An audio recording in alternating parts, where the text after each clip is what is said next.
Assalamualaikum warahmatullahi wabarakatuh. Halo teman-teman semuanya.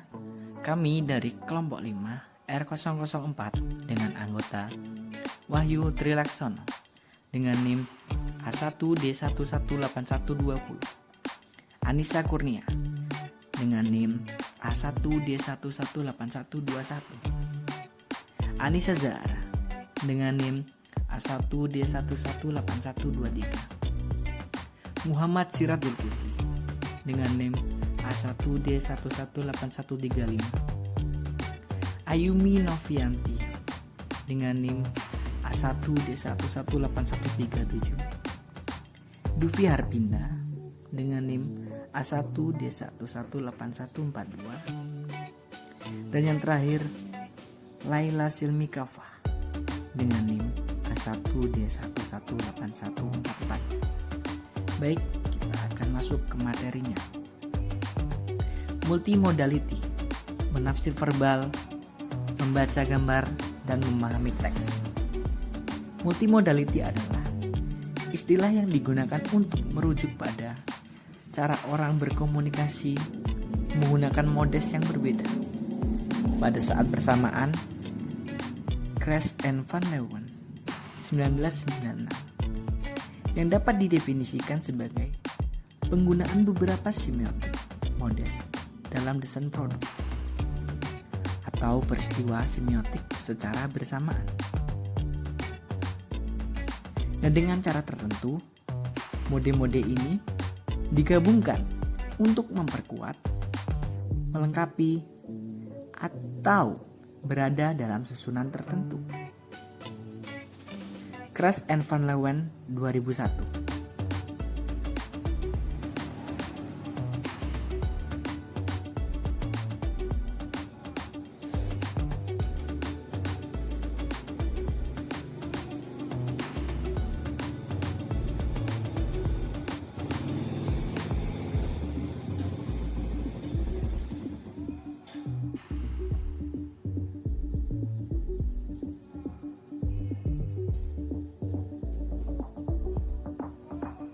Baik, materi selanjutnya adalah tentang CN 2010. Memaknai multimodality sebagai memahami bagaimana sumber semiotik verbal dan visual dapat digunakan untuk merealisasikan jenis dan tingkatan dialogik engagement. Keterlibatan dialogik cetak miring dari penelitian dalam sebuah buku teks. Dalam konteks analitik teks, multimodality dapat dipahami sebagai sebuah prosedur analisis yang menggunakan alat dan langkah analisis linguistik seperti misalnya sistem fungsional linguistik atau tata bahasa fungsional. Dengan alat analisis untuk memahami gambar, bila teks yang dianalisis menggunakan dua mode verbal dan gambar.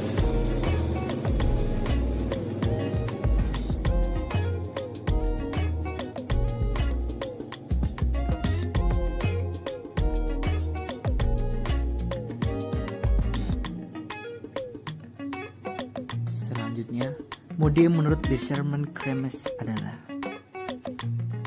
a socially and culturally shaped searching for making of meaning.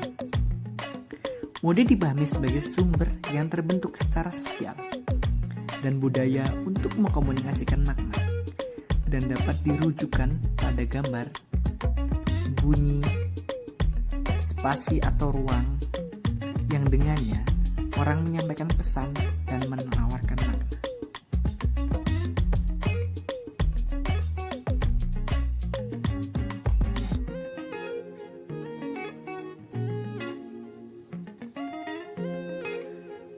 Menurut ahli Dai, dikutip dalam IGETS 2004, teks adalah all party change that signify, segala praktek yang memiliki makna semiotik ini.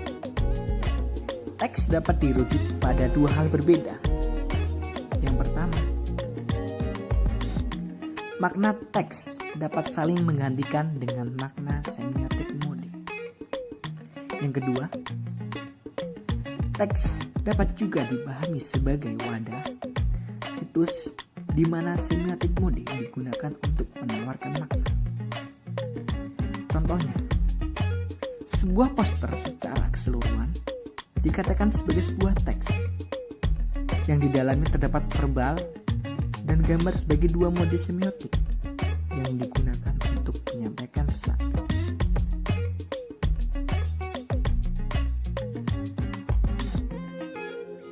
Selanjutnya, dalam kaitannya dengan alat analisis teks multimodal, khususnya yang menggabungkan verbal dan visual, Kress dan Van Leeuwen 1996-2006 menawarkan apa yang dianggap sebagai tata bahasa gambar, mengembangkan lebih jauh pemikiran pendahulunya.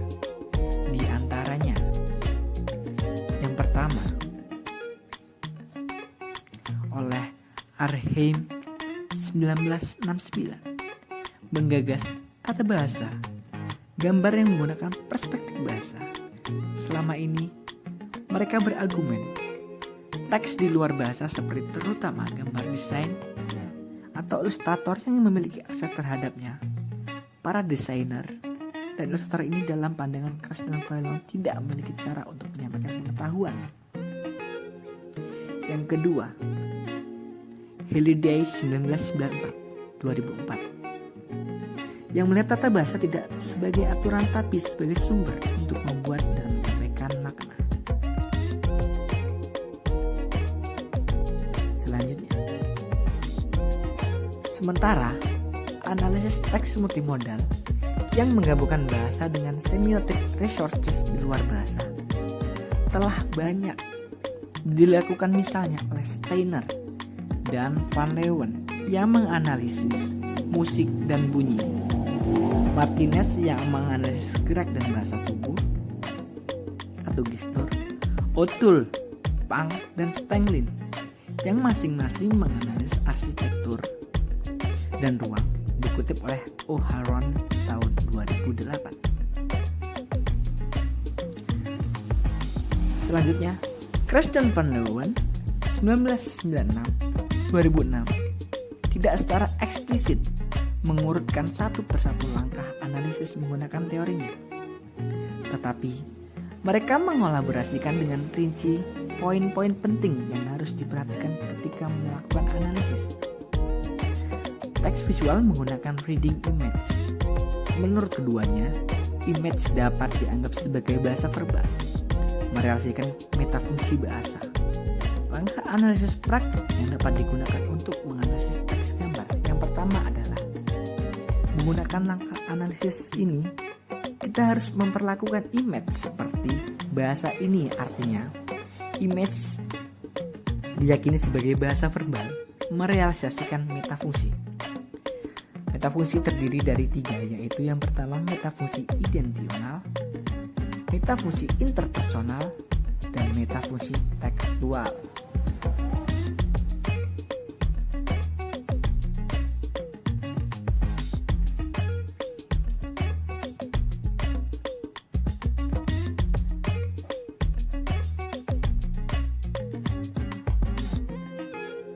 Selanjutnya, yang kedua, setelah melihat image dengan kerangka pandangan 3 metafungsi bahasa, selanjutnya adalah penggambaran atau identifikasi.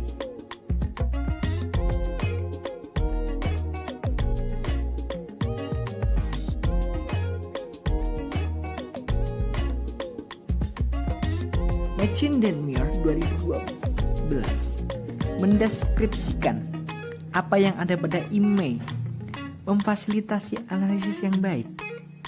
Disarankan agar kita menggambar secara rinci setiap elemen utama dalam image, termasuk bagaimana elemen ini ditampilkan. Selanjutnya adalah hubungan yang verbal dan yang visual.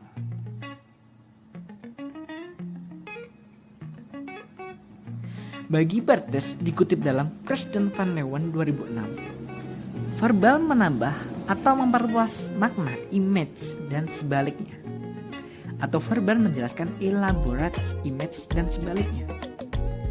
Kress dan Van Leeuwen lebih jauh mengatakan bahwa bagi Barthes, makna image khususnya dan semiotik model lainnya selalu dihubungkan dengan dan tergantung pada makna teks verbal. Bagi Kress dan Van Leeuwen, komponen visual text image adalah sebuah pesan yang disusun dan diatur secara mandiri, berhubungan dengan teks verbal tapi tidak tergantungan.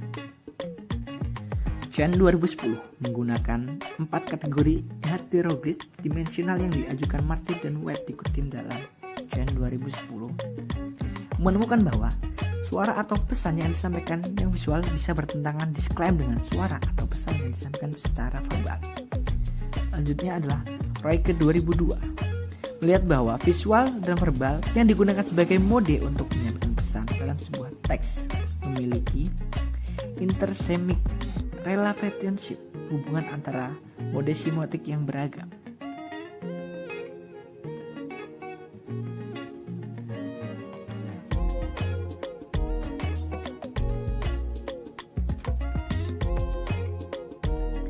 Selanjutnya, lebih jauh untuk menjelaskan hubungan teks verbal dan visual, Martinek dan Salway menawarkan sebuah sistem untuk melihat hubungan antara visual dan verbal dalam sebuah teks multimodal.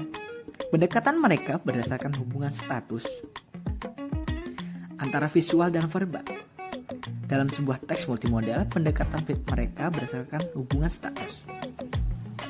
Ini berbeda dengan sistem yang dikembangkan oleh Liu dan O'Halloran yang lebih besar pada discord antara teks verbal dan visual. Selanjutnya, pentingnya penggunaan multimodal dalam pembelajaran.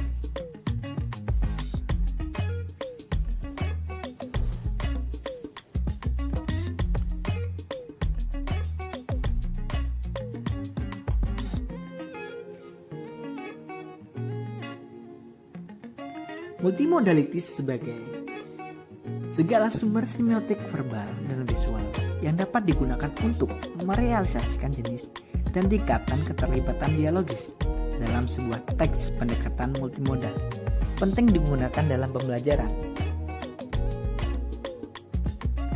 Pendekatan multimodal bertujuan mengembangkan siswa menjadi pembaca dan produsen teks multimodal yang berpengetahuan luas dengan menarik perhatian pada berbagai cara sumber dan membuat makna dalam teks, serta cara-cara suatu pilihan spesifik bekerja untuk mencapai tujuan komunikatif yang diinginkan.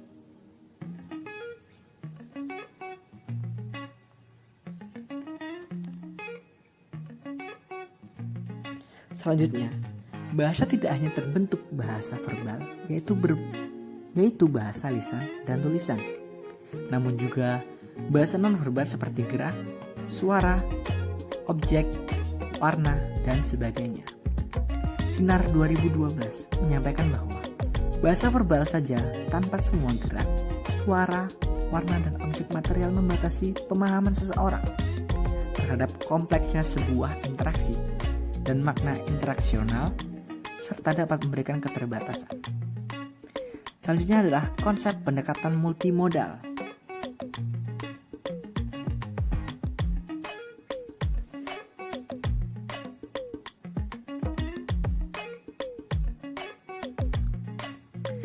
O'Halloran dan KKK 2010.24 menjelaskan bahwa mereka percaya bahwa dalam praktik teks dari sebuah jenis selalu multimodal, memanfaatkan dan menggabungkan sumber daya sistem semiotik yang beragam untuk memfasilitasi generik, yaitu standar spesifik yang individual dan bahkan inovatif cara membuat makna. Salah satu kunci bagi pendekatan multimodal adalah memahami cara-cara multimodal, pengetahuan dipresentasikan dan mengajarkan siswa untuk menilai menyesuaikan teks.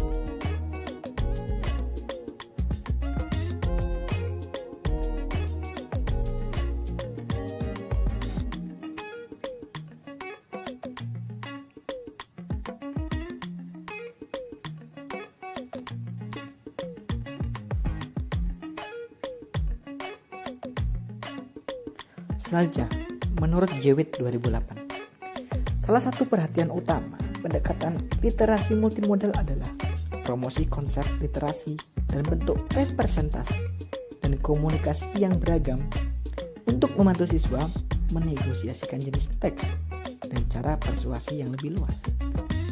Salah satu kunci bagi pendekatan multimodal adalah dengan memvisualisasikan teks.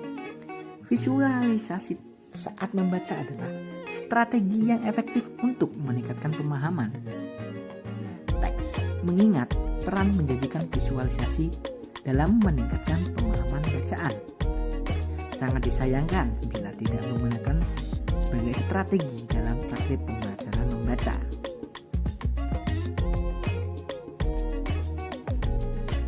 Selanjutnya, pendekatan multimodal dan visualisasi.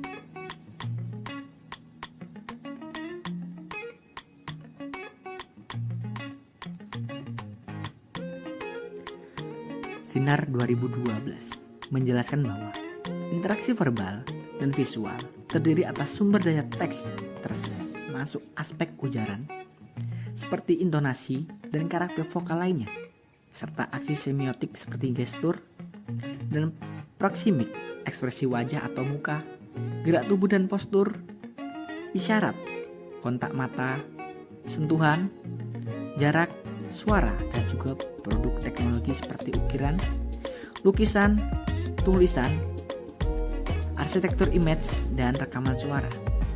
Selanjutnya, dalam analisis multimodal, komposisi berkaitan dengan adanya makna, representasional dan interaktif dengan gambar. Yang menurut Kreslewin 2006 dilakukan melalui 3 sistem, yaitu yang pertama, nilai informasi. Selanjutnya, implementasi pendekatan multimodal.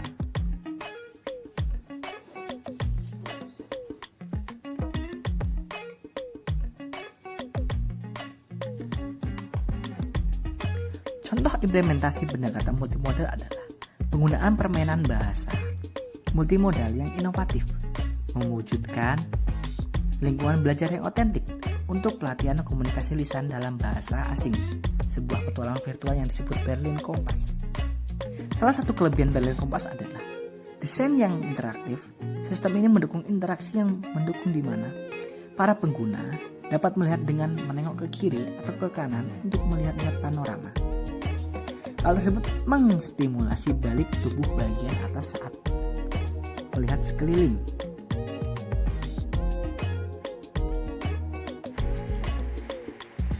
Dari beberapa artikel mengenai penggunaan pendekatan multimodal dalam pembelajaran bahasa, terdapat beberapa aspek penting yang penulis temukan sebagai berikut.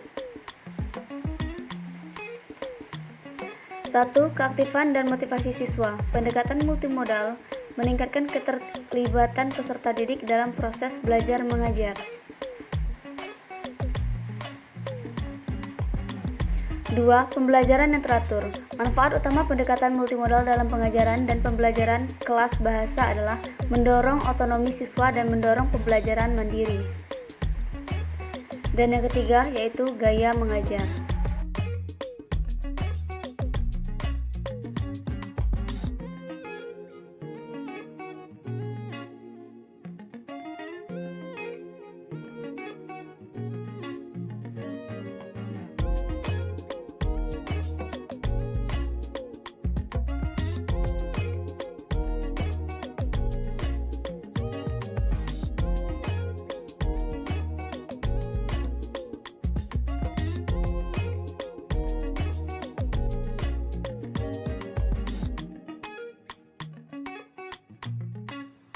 Model pembelajaran multiliterasi.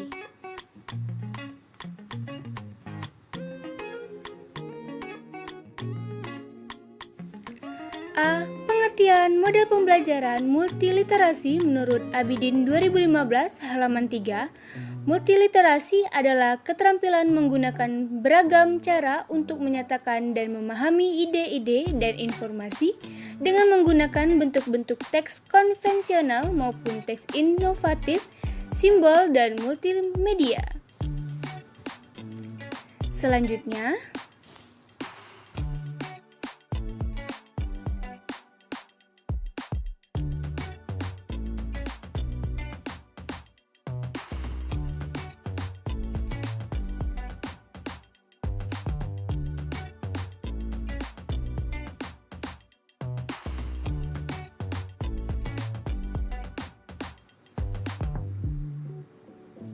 Konsep multiliterasi dirancang untuk menjawab kebutuhan keterampilan yang diperlukan di abad 21.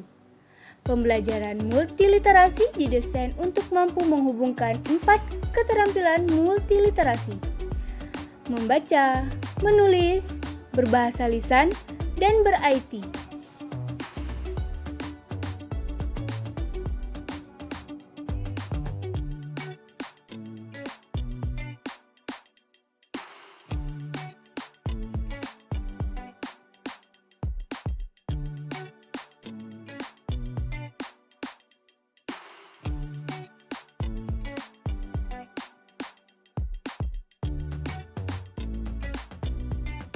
Sepuluh kompetensi belajar, yakni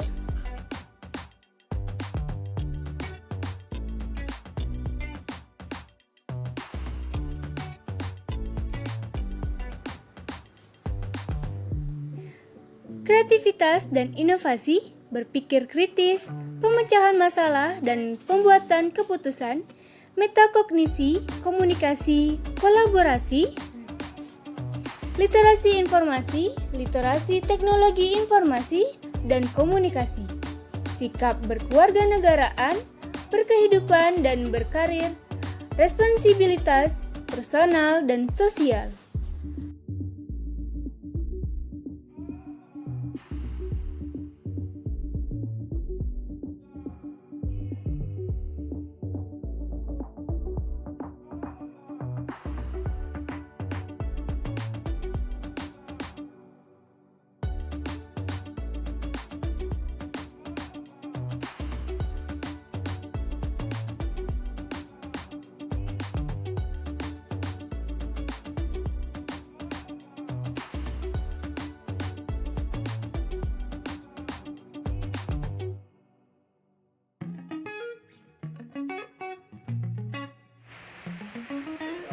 Selanjutnya, tujuan model multiliterasi.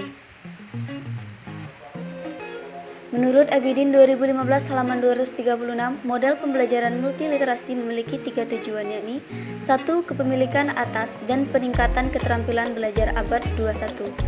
Yang kedua, pemahaman yang mendalam terhadap berbagai konsep, proses, dan sikap ilmiah disiplin ilmu yang sedang dipelajari. Dan yang ketiga, peningkatan dan pengembangan keterampilan multiliterasi dan karakter siswa. Selanjutnya, karakteristik model multiliterasi. Abidin 2015 halaman 108 mengemukakan beberapa karakteristik model multiliterasi, yaitu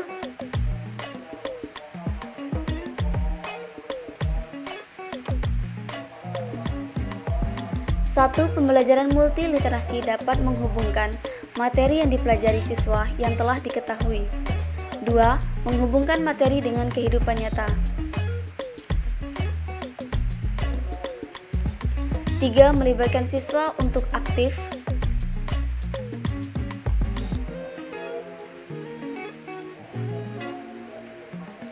4. Dan yang keempat, memberi peluang untuk mempelajari materi pembelajaran secara mendalam.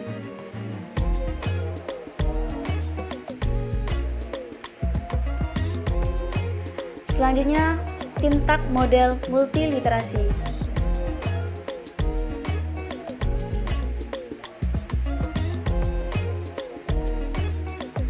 Abidin 2015 halaman 238 merumuskan sintaks model multiliterasi investigasi yang terdiri dari 8 tahapan, yakni 1. Menetapkan fokus pencaharian. 2. Menetapkan lokasi pencaharian. 3. Menentukan tujuan. 4. Melaksanakan pengumpulan data. 5. Mencatat data. 6. Menganalisis data. 7. Membuat kesimpulan. Dan 8. Memproduksi laporan.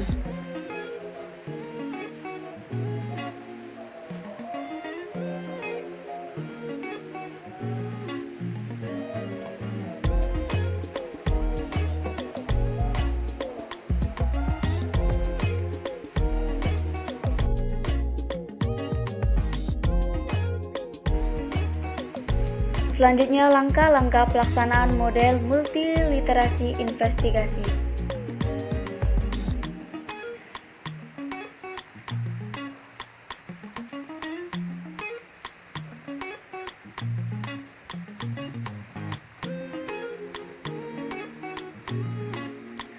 Sofyan 2016 halaman 30. Langkah-langkah yang harus dilakukan guru untuk mengaplikasikan model multiliterasi investigasi dalam proses pembelajaran yang melibatkan dirinya adalah sebagai berikut. 1. Siswa menentukan fokus pengamatan berdasarkan tema yang telah ditentukan. 2. Siswa menentukan maksud dan tujuan pengamatan.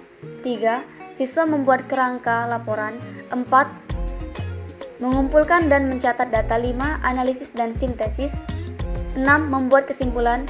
7. Merevisi dan mengedit draft laporan pengamatan. 8. Menyiapkan laporan akhir. Dan 9. Mempresentasikan laporan akhir. Selanjutnya, rasa ingin tahu.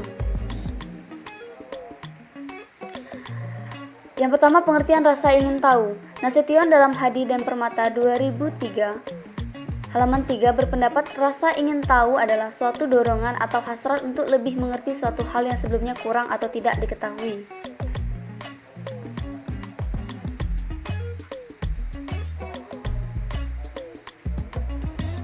Selanjutnya, faktor-faktor yang mempengaruhi sikap rasa ingin tahu. Yang pertama, faktor lingkungan yang ada di rumah, yaitu dengan cara mendidik dari orang tua kepada peserta didik. Yang kedua, faktor lingkungan sekolah, yaitu bagaimana pendidik mengajarkan atau mengerahkan bagaimana peserta didik menjadi anak yang mempunyai sikap rasa ingin tahu. Dan yang ketiga, faktor lingkungan masyarakat, yaitu dilihat dari kondisi masyarakat itu sendiri, bagaimana cara mendidik peserta didik mempunyai sikap rasa ingin tahu.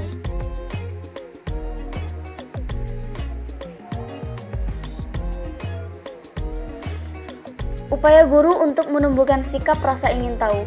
Menurut Desmita 2012 halaman 190, berikut upaya-upaya pengembangan rasa ingin tahu pada peserta didik. Yang pertama, mengembangkan proses belajar mengajar yang demokratis. Yang kedua, mendorong anak untuk berpartisipasi aktif dalam pengambilan keputusan dan dalam berbagai kegiatan sekolah. Yang ketiga, memberikan kebebasan kepada anak untuk mengeksplorasi lingkungan, mendorong rasa ingin tahu mereka. Dan yang keempat, penerimaan positif tanpa syarat kelebihan dan kekurangan anak.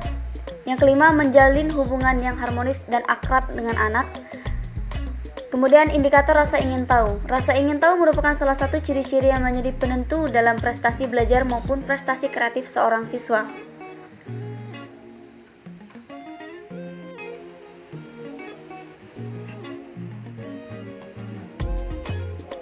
Selanjutnya, hasil belajar.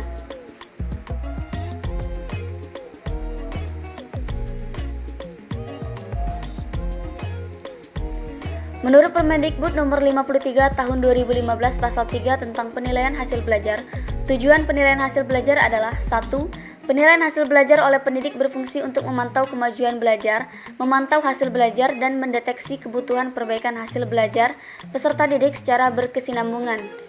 Yang kedua, penilaian hasil belajar oleh pendidik sebagaimana dimaksud pada ayat 1 dilaksanakan untuk memenuhi fungsi formatif dan sumatif dalam penilaian.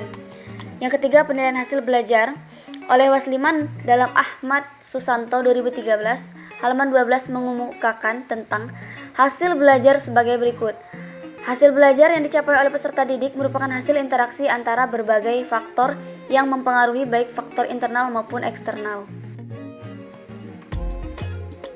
Selanjutnya, macam-macam penilaian hasil belajar. Macam-macam hasil belajar menurut Ahmad Susanto 2013 halaman 6 meliputi 1. Pemahaman konsep atau aspek kognitif. Kedua, keterampilan proses atau aspek psikomotorik. Dan ketiga, sikap atau aspek afektif. Selanjutnya, jenis-jenis penilaian hasil belajar. Sujana 2017 halaman 5 membagi jenis penilaian hasil belajar sebagai berikut. 1. Penilaian formatif. 2. Penilaian sumatif. 3. Penilaian diagnostik. 4. Penilaian selektif. Dan 5. Penilaian penempatan.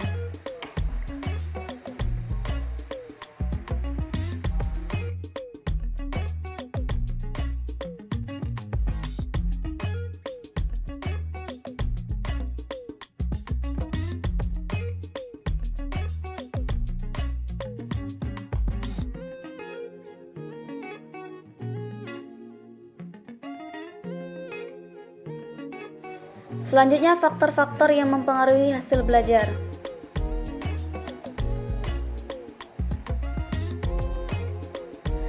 Menurut Wasliman dalam Ahmad Susanto 2013 halaman 12, hasil belajar yang dicapai oleh peserta didik merupakan hasil interaksi antara berbagai faktor yang mempengaruhi, baik faktor internal maupun eksternal. Secara perinci, uraian mengenai faktor internal dan eksternal sebagai berikut. 1. Faktor internal. Faktor internal merupakan faktor yang bersumber dari dalam diri peserta didik, yang mempengaruhi kemampuan belajarnya. Faktor internal ini meliputi kecerdasan, minat, dan perhatian, motivasi belajar, ketekunan, sikap, kebiasaan belajar, serta kondisi fisik dan kesehatan. Yang kedua, faktor eksternal. Faktor yang berasal dari luar diri peserta didik yang mempengaruhi hasil belajar yaitu keluarga, sekolah, dan masyarakat. Keadaan keluarga berpengaruh terhadap hasil belajar siswa. Baik, terima kasih sudah menyimak video dari pertama hingga selesai. Itu saja penjelasan mengenai materi kali ini. Terima kasih. Wassalamualaikum warahmatullahi wabarakatuh.